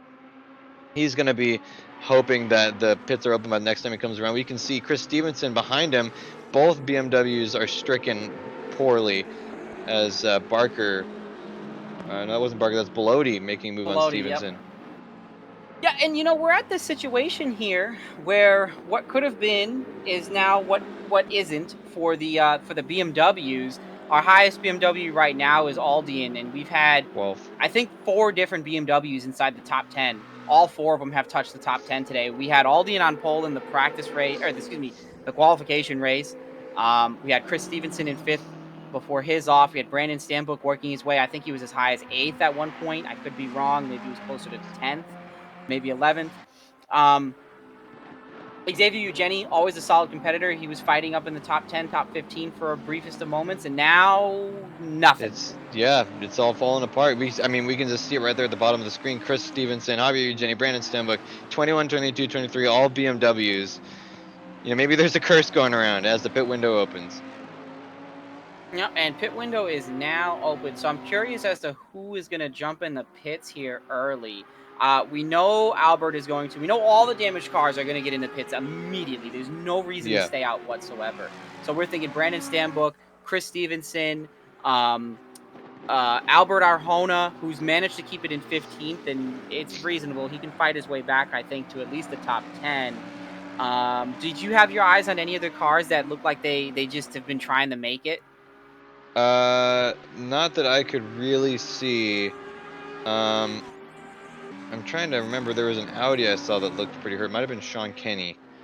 But I'm not entirely sure on that. Don't take that for gospel. I'm wondering what Matt Higgs is gonna do. He likes to stay out a little later, but right now he's found himself kind of battling the wrong players. And if he be pitted now, it's reasonable to see that he could be out in free, fresh air. So Um, Carlo Durazio is our first taker. He throws it in the pits, and unfortunately, in the background, I see that Tommaso Biglino is off in a Ascari. Looks like he gets it righted though, and he's back on his merry way. So, and then obviously the vehicle of Albert Arjona dives in. Now, interesting to note though, Carlo and Gianluca De Luca and Carlo Durazio are teammates here, and it looks like they're splitting strategies. Both of them were fighting well inside the top 10. And so, I'm going to be curious to see what happens here. Looking at the way the track map is right now, uh, Carlo's going to come out to a completely open track. There's going to be nobody around him. He's going to hot lap for the next 10 minutes. Expect him to mhm. be our biggest winner coming out of the pits. That's what I'm thinking. It's kind of expecting Matt Higgs to do the same, but We don't know. Also, half the BMWs that have been produced in 2016 have pitted just now. Eugenie Stenbuck Stevenson, all trailing Rachel Guerin. I didn't realize she took some damage, but it's not unreasonable to think so. I think she took a little bit at the start. She had gotten turned somehow in Curva Grande, and it was weird. I was looking at my sheet here. I didn't see anything come up as far as it being a 2-car accident, so I don't know how that happened. So we'll see what happens. She should be able to march her way up the running order here. But man, the open track for Turcotte and Pistano right now is just out of this world. And Berg and DeLuca, all of our top 5. But it would be foolish for them to dive into the pits so early. Yes, well, especially because just looking at where they sit now, it's almost assured that they would get in some sort of traffic. It looks like Eugenie decided to forego repairing his damage. I still see the bumper a bit loose. Whoa. Oh, Albert Arjona, I believe, comes flying out of pit lane, whereas Xavier Eugenie is very timid on his way out and shoots across to try and set the corner up, and Albert had to make a bit of a evasive maneuver there. Like, hey, where you going, buddy? I'm trying to get going here, man. I got a exactly. race to win. And Xavier Eugenie pulls off to the side, lets him by, because right now Xavier's just trying to run a recovery race. Well, He gives Albert the flashers too, so maybe he's a little bit frustrated. Like, yeah, I'll let you go, but man, did you have to do me so dirty into turn 1? Yeah. Yeah. Well, it's not okay. So Matt Higgs in the pits. Brandon Baker, Sean Kenny, the triple Audis. Oh, they're triple stacking. Hope the pit crews are paid overtime. Yeah, I was gonna say, man, I don't think they got a Mercedes F1 pit crew status yet, but you never know. No. Bellotti also in pit lane right now. So that wraps up pit lane at this moment. No one else has dove into the pit lane yet. All of our top 12 have yet to pit. Of course, after some shuffling, they won't be top 12 exclusively. But I can tell you now, back to at least 10th place, there should be about 10 cars there that end up, more or less in the same position. And our leader is in. Turcotte is in the pits. Really? Yes, and I'm not quite sure what's going on with Bellotti, but Bellotti is still sitting in pit lane. Something failed to, I don't know. That was bizarre. Maybe he had some damage unforeseen. Could be engine damage. Believe it or not, that V12, if you downshift too quickly, it doesn't have downshift protection. Bye-bye birdie. Oh, I didn't know birdie. Bang, he probably spun a rod. That would explain why he was losing it. And then on top of it, he gets a stop and go penalty. Oh no. That is a shame, because he's coming out in 16th place, 17th place with that stop and go. He's going to lose it. That's a lot of time lost, because you figure with the way this whole thing shuffles, he might have come out closer to 10th, and he's representing. Yeah, well, he was on his way. He'd had a nice run. That's a real shame. That's a real shame. Well, that's how. And his that's teammates how right behind him too. So maybe there was some strategy coming out here. Hey, I'll pit. You come out. You get some draft on me for your in lap while I'm on my out lap. We kind of bing bang boom. You know what I'm saying? But not anymore. Throw that down the pipes. Yeah. Well, it only takes that much, and it's. I mean, I'm no stranger to getting stop and go penalties or drive-throughs from pit speeding, and yeah, I mean, it can be almost as important as practicing the track itself. Just to make sure you know exactly what to do when, in order to avoid, because 30 seconds. Well, that's not the half of it. You still got to spend your time driving down the damn pit lane. Yeah, that's an entire second pit stop, because a pit stop here is 30 seconds, assuming no damage in a tire change. Exactly. That's the minimum stop time. So he's hurting. Just a nightmare. He's hurting. He was having a really good race as far as strategy goes. All right. Oh, we got the number 88. Silvestri. Oh, we just saw Max Simmons go by. All right, he gets it going. It's lucky that I'm really hungry right now, because if I was full, I might have evacuated my bowels. Yeah, right, likewise. Josh McLaughlin is in the pits. Dave Jones is just coming out of his pit box now, so pits here are wrapping up. We've only got 3 minutes and 9 seconds left on the pit window. So that marks our halfway point plus a little bit, and I Number think 51 speeding in Dave pit Jones. lane. Dave Jones. So the one we just saw go out. Excuse me. Bless you. Must have been on entry. That's the most likely scenario, I think. I'm curious. I'm hoping the drivers paid attention in their driver's briefing. Pit window is only open for 2 more minutes, and we have 10, 11, 12 drivers yet to take their mandatory stop. Excuse me, there's 4 in pit lane currently, so yeah, still 7 drivers yet to take their mandatory stop. Hopefully they paid attention, or they'll be bumming. Let's hope. I mean, we haven't had really any people failed to pit except for who was it? Was it Silvestri last in the rest race? No, it was a Bentley. Who was it? Yeah, that was Cliff Hemian. He had it wasn't that he failed to pit. He had an error with his pit stop settings, and unfortunately the pit crew didn't get the memo. Didn't get the memo. They said, yeah, go, go, go. And he's like, wait, where's my tires? And they're like, hey, go, go, go. So it looks like our top 6 are all going to go straight to the wire here. And maybe not an entire top 6. I'm looking at Xavier Castano. I'm hoping that he likes to go long with the overcuts. I'm hoping he understands that he needs to get this baby back to the pits before he runs out of time here. And it's going to be damn close, you know. I mean, even right now, it's going to be close. He's just rounding Curva Grande right now. And with a minute 30, you're not leaving yourself a whole lot of extra room. Yeah, and Max Simmons makes it into the pits here. So Xavier is the last driver out that has yet to complete a pit stop. Every driver that has yet to complete a pit stop is in pit lane except for Xavier. The sketchy thing here is if, commentators curse, if he makes a mistake this lap, he will lose enough time that he won't be able to make it back in time. He's betting he has a good lap. He makes it in, he comes out. So we'll have to see what happens. I almost wonder if they're trying to just scrounge any point they can just because... Oh, leading a lap. Yeah. I mean... That might be the strat. Because did he cross the last finish line of the most recent lap? I think he led a lap. You're right. I think he did do that to lead a lap. So, and they're like, we can do this. I mean, Arjona is known to be a pretty solid, recovery driver. He hasn't had to do it a lot, but it's happened. All right, 30 seconds as he comes in the Parabolica. Oh, I think he'll be good. He's still gonna be inside that lane. They say that. 20 seconds. It's going to be tight. No, I think he's got it.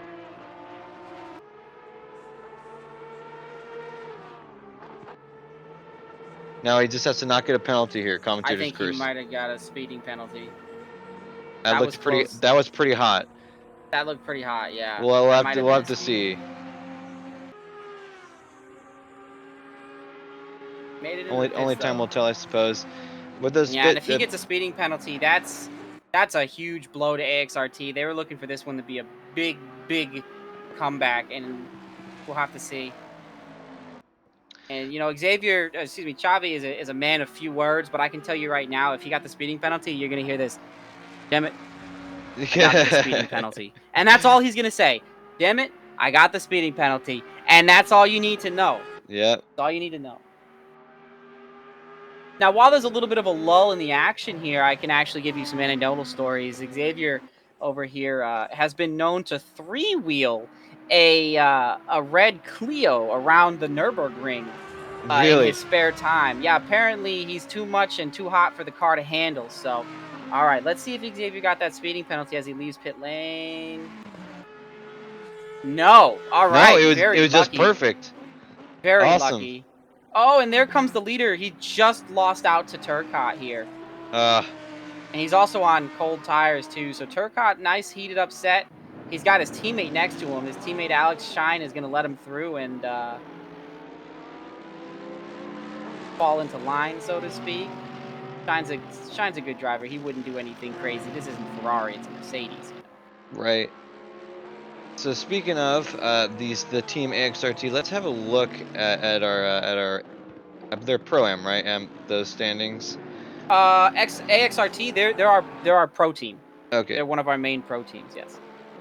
So, while it's most relevant as far as team standings go, they have a substantial amount of ground they needed to make up on the Audis of Brendan Baker, Matt Higgs, and Sean Kenny. Javier Munoz and Albert Arjona are no strangers to the top 5. But they're losing out at Bathurst was a pretty devastating blow. Now, as we said before, there are 3 double points race. It's this the first, middle, and last. So Bathurst, Spa, and I'm losing the last one. Suzuka. Suzuka, that's right. Oh yeah. And the IGT, yeah, that's right. Yep. So I mean, it's never a good idea to hope. We have got a car off in a Scare. That's 135. That's Gianluca De Luca. Ooh, that'll be not great for him. We might even see Jeff and Higgs get by. Yeah, We'll and have to Jeff, see. by the way, is in the top 5 after the pit cycle after starting 21st. That run, man, that run. Matt Higgs just kind of existed around him, and I'm kind of speechless. I mean, we said that the Jaguar is very strong here, but he had kind of a rough qualifying. What was Oh he? I yeah. believe he was top 15. He just kind of got shunted and punted and bunted, and he didn't have a really good time. He got some damage, and he got a drive-through penalty for the contact he caused with, I believe that was Sean Kenny's Audi out of the first chicane. So, terrific recovery drive. It makes you wonder, if he started at the front of this field, just how far he could have run away with it. As it stands right now, his gap to the leader is 20 seconds. So a second a lap is not unheard of if people start fighting ahead of him. We could see it. Oh well, I think we saw. Didn't we see? We saw someone do that last race at Bathurst. Who was it?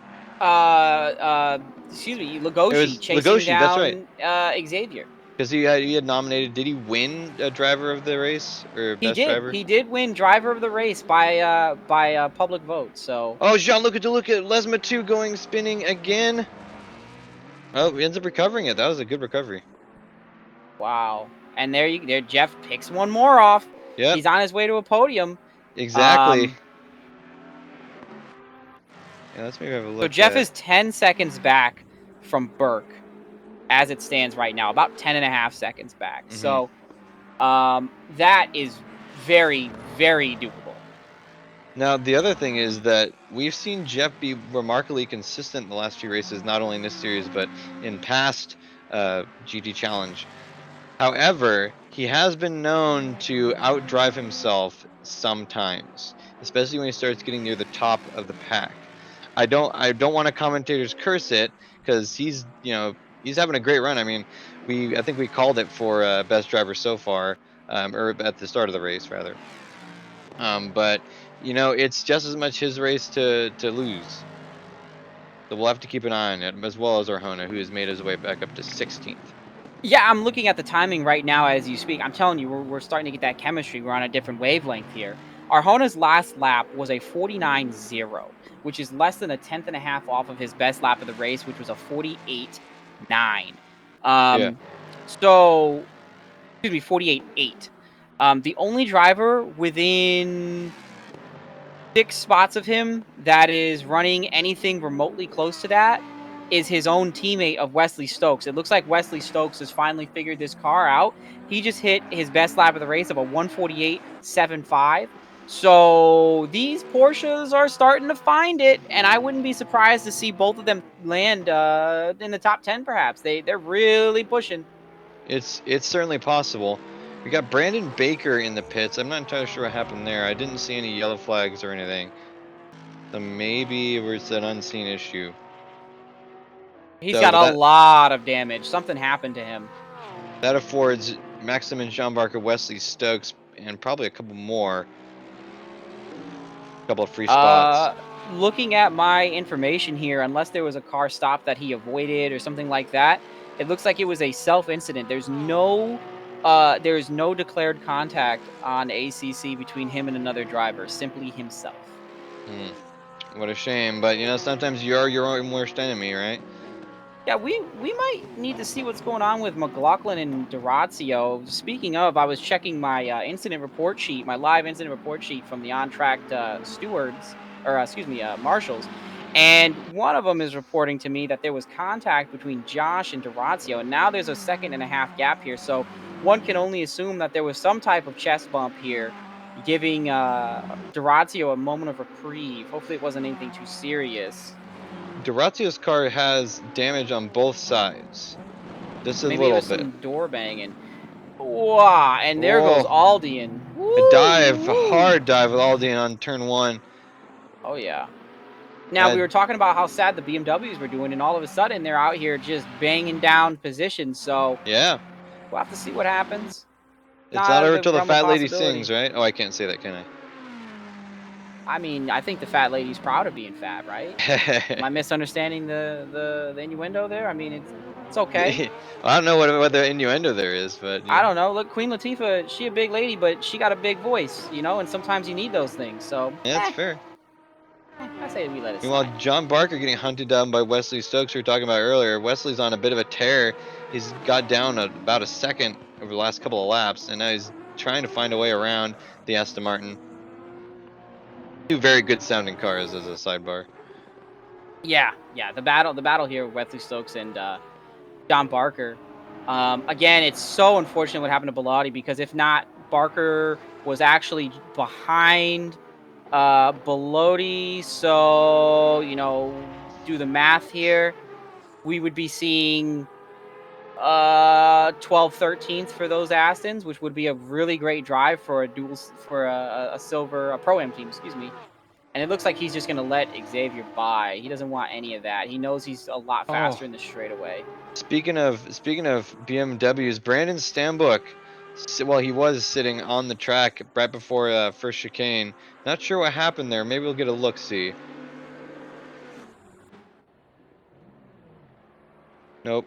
Oh, he did almost the identical thing that Steve, or who was it, Stevenson, that did earlier. Just nosed into that one outlet. That's kind of strange. Don't know exactly what happened there. And Aldian makes the move stick on Mr. McLaughlin. Now he's up to 8th place right now. With the draft, we might see Josh have a chance to hang with him down this straight, but I don't think he's going to get in quite enough of a run to make a move down this straight. He takes a defensive line, weaves to the inside a bit, comes back over for the break zone, and nails that chicane. Wow, Aldian's got that thing hooked up through there. No kidding. He's on a tear. He McLaughlin is now really. finding himself in 9th place. He was in top 5 territory, but looks like some people got some scores to settle. It ain't over, that's for sure. Xavier now less than a second and a half behind Dominic Turcotte here for the lead. This will be a fun one to watch down to the wire. Xavier's going to pull a little bit out once he sees Wesley and Arjona, gain a few more positions here, which I think is entirely possible. He might go for broke on that, or he might settle, but I don't know. He's too close to settle. He's only got one win here in ESR, and I think he wants a second. I think we'd be amiss to assume not. Meanwhile, Tommaso Bino and Chris Stevenson are hot on each other's tails. Well, I guess it's technically Stevenson on Bino's tail. But coming down through the main straight, we're going to see that BMW go forward, but the Ferrari might have the braking advantage, sure enough, side by side. Now, Chris is on a charge back up. He's not, I wouldn't say he's got nothing to lose, but he has certainly stands to gain a lot more by driving it hard and trying to claw back some of those positions. Brandon Stambuk appears to have been, if he's not retiring, he's at least suffering a devastating long repair after getting towed back to the Yeah. pits. So Stevenson's like, F it. I gotta get some points here. As he puts Bino in his place, so to speak. Yeah, I mean, you got to do what you got to do. So it looks like Albert Arjona made a mistake last lap. This lap has gone on for too long. Yeah, he's pushing too hard. What is going on with Albert Arjona's lap? It says he's at a minute 59 on his lap time. 2 He ran a minutes. 2-minute flat lap time. He must have. Maybe he had a He, he, wall. Is he he had to all have an right? accident. I'm trying to get a look at his car. Looks like it's in one piece, but it's a shame because before that happened, he was pushing so hard that he ran double 48 fives. He was running a second and a half. He was actually running faster than our leaders by a quarter of a second, but he would have, if he was able to maintain that pace, he would have put himself in a position to probably pick up at least maybe 13th or 12th. So now, really, now he's not in any position to do much more than kind of hold 15th, which is respectable. Yeah. Totally respectable. He's Well, got considering. Wesley in 12th, and he's going to get a couple points, I think, for leading a lap. When the And chips then fall. with Castano in, still holding on reasonably And he's got well. fastest lap. I think they're going to be all right. Now, will they make a ton of headway on Audi Team WRT? I'm shrugging. You can't see, but I shrugged. So it'll have to, this can't be. Well, Arjona does have some side damage on the right side. He's got some pretty Yeah. good I don't think it's enough bumps. to cost him a position with only 6 or 7 laps to go here. I'm looking at our board. He does. He did, luckily, before whatever happened to him, which cost him several, probably about 12 seconds here, he did manage to snipe the fastest lap of the race by a few 100ths from Jeff. Jeff's got a 48.582, and Arjona has a 48.522, so 6/100ths of a second. And he needs every point he can get. Yeah. Also, Silvestri's off into the pits now, so Arjona picks off another position. Yeah, I was just gonna say, Silvestri. I've been seeing that P hanging around for a while, so I suspect a replay would be a miss. But it must have been something extra fun, and that Silvestri, unfortunately, is no stranger to unfortunate incidents. He's a very hard charger, Oh, yeah. glass cannon type. An absolute Ricky Bobby. Yep, if you ain't first or last, Oh, yeah, buddy. Let me tell you what. I'll tell you what. Looking Josh back at our McLaughlin, running, yeah, is he Durazio ahead of under. Matt Higgs? No, that's Durazio and Aldian behind. Okay. Yeah, no, yeah, he's about a half second, excuse me, a half second ahead of Durazio, and Aldian is chasing down Durazio as well. So I think Josh wants to get away with a top 10 here. I think he'd be ecstatic with such a finish. But I know him very, very well, and there's nothing he wants more than to beat Matt Higgs right now. I would be I willing to believe it. bet he wants to beat Matt Higgs more than he wants to finish where he is, which he needs to for his team. Speaking of, where is his teammate Shoei Nagase? Another race that Shoei has missed. Yeah, I don't And, know. I have not the idea. and Aldian blows by Orazio in the back half of the track there. I didn't even notice. So Aldian made short work of him. It looks like he's hunting Josh down now. He's only about a second and a half back. Josh is only 2.5 seconds back from Higgs. So at the rate that Aldian's going, He could. It's gonna be 10 seconds, so he's gonna have to get up a second per minute. yeah, maybe not. Maybe not We'll that have to aggressive. see. I have doubts, but we've seen weird things happen. I mean, Legoshi last race, right? Was it Yeah, I mean, Nunez that he caught up to? I think. yeah, I don't think Yeah. it's going to happen. He's only gaining about 3/10 on Higgs a lap. So Higgs, Hmm. ironically, running his best lap of the race right now, which is only a 49.338. Maybe sandbagging to try to make his claim that the Audi is valid. Well, all he's No, doing I is kid. hurting his points and filling his pockets with sand, and now he's going to chafe. That's a good point. So, He's let's done well, sixth. He's hanging. He's been. I don't say he's had a boring race, but it's been pretty consistent. No doubt he'd let's like to be up in third or second, but yeah, let's take a moment to follow our leader for a minute, get some eyes on him. He's run a fantastic race, and I think it'd be an injustice not to get some, not to give him some camera time while he's out there running ahead while we're making small talk here. Yeah, I mean, a fantastic drive from Dominic. He had a rough season last season. He wanted to drive the Porsche for a while, and I don't think it agreed with him. And he went from a platinum driver to a gold driver for a small spell there, and really overall he said, get me out of this thing. I don't care. I never want to drive it again. The motor's in the back. The guy who that invented it must have been insane, and among a few other words. And here he is. He's getting in this Mercedes, and he's just V8 powering his way to an amazing finish. Mind you, this is a car that carries the default 20, so he's gonna have the highest balance of the field next week. No, he'll be tied with Burke next week if these standings stay the same. They'll both have 35 kilos total. So that's a lot of groceries. that is a lot of groceries, but you know what? These guys are hungry boys. They got to go out there and get themselves a W. I think overall, though, these two guys are definitely in some people were concerned about the cars being too powerful, too strong. There was the 20 kilos mandatory ballast applied to them, and we're in a position now where one car has 30 kilos, one car still has the default 20 kilos, and they're both on our top three. They're both on our podium. So I think that just is a tribute to how accurate this ballast is, because realistically, it's not like these cars are blowing the doors off of the other cars around them. Jeff is running the same lap times. Xavier's running the same lap times.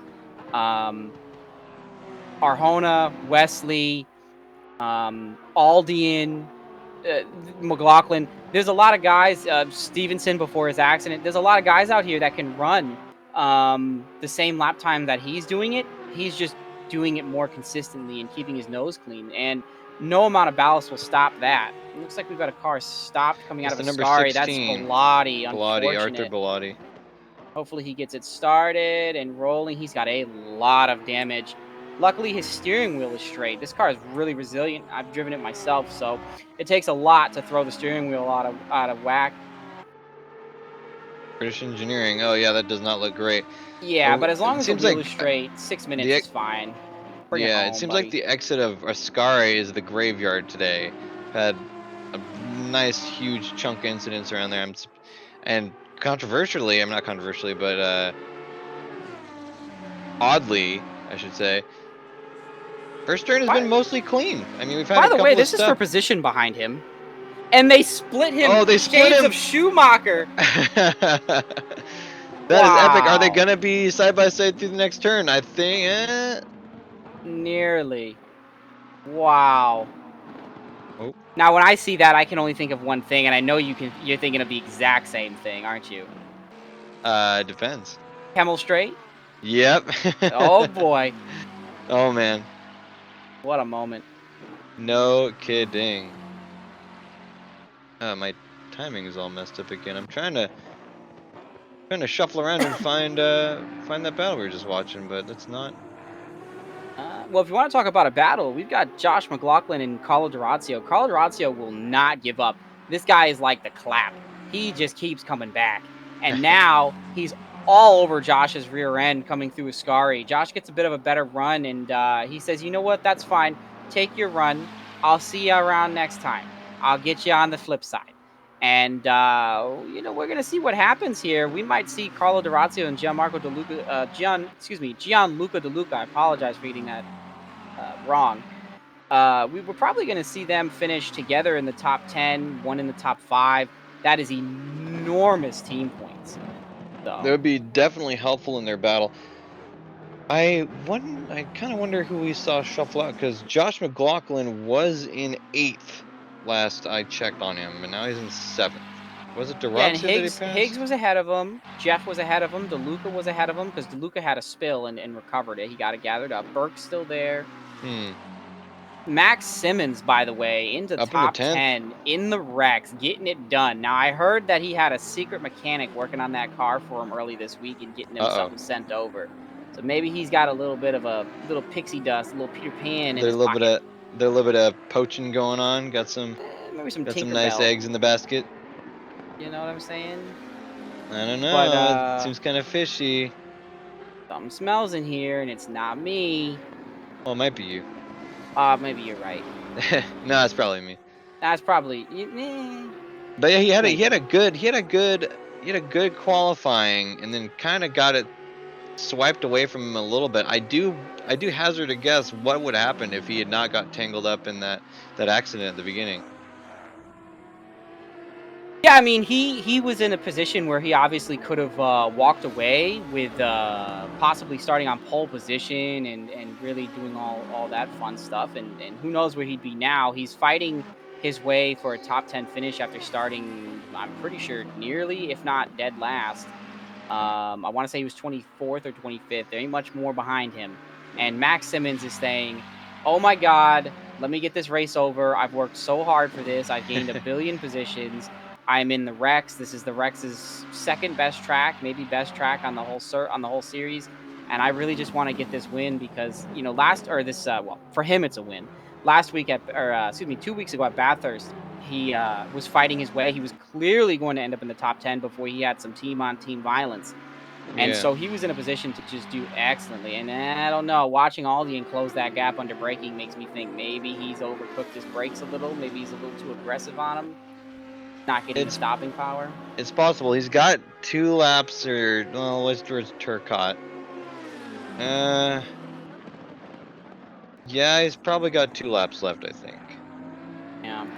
And So short of a miracle, Xavier is not going to be able to track down Turcotte. Turcotte's yapped him another 2 whole seconds from the last time I checked in. and Aldian goes around the outside of Simmons. That happened quick. Although Simmons is not giving it up. Careful, guys. Lesma 2's coming up.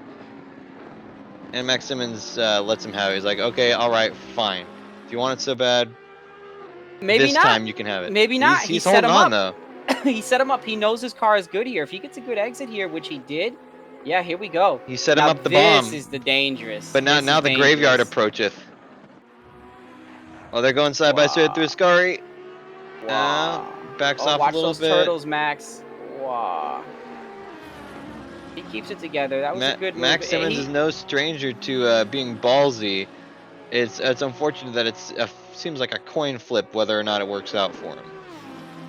Well, you know, they had to have dropped. Right. Jesus. So, back to the race at position's hand dropping. before I get fired. Yeah, his position's dropping. One more and he'll have a full set. So, back to what's going on here. I think it would be only appropriate. The racing here is pretty died down. I don't think there's going to be another position. I think it's only appropriate for us to follow Turcotte for his victory lap here. Give him his glory. He ran a perfect race start to finish. And drama free. It's drama free. We say that knocking on wood as he probably runs out of gas. Or his tire falls off or something. Yeah, really. All of a sudden, the spontaneous combustion. It was then that the Germans decided to invade. Yeah. Woof. We were all out of good medals. So now he's really just got to bring it home. He's got enough of a gap. He gained another second on Xavier this last lap because of the traffic that he's just navigated better. This will be white flag this lap. Yep. I believe he's catching up to Bellotti there. Yeah, Bellotti unless he gets tangled up, which, fingers crossed.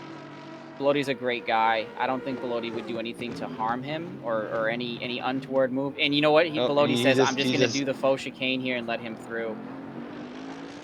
Maybe a smart choice. Lift a little. There you go. Good job.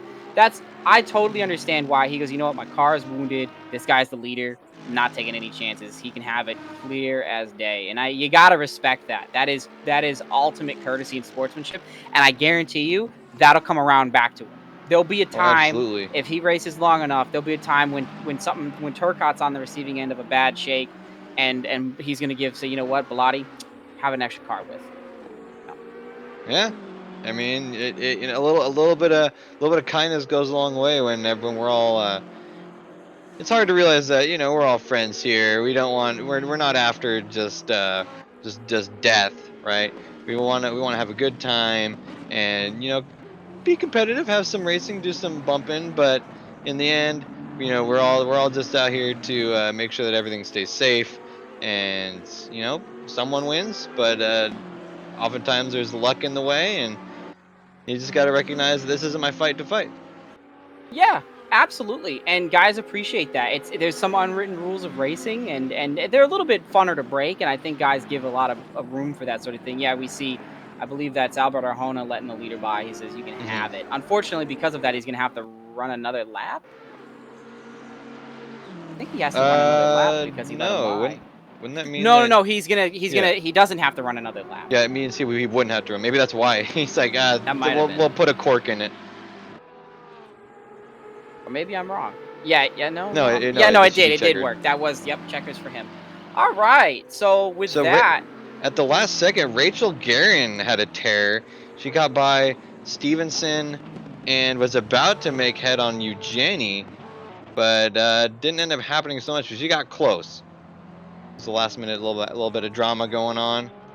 Yeah, Jeff recovers to 4th position. He gained 17 spots. Dave Jones crossing the line.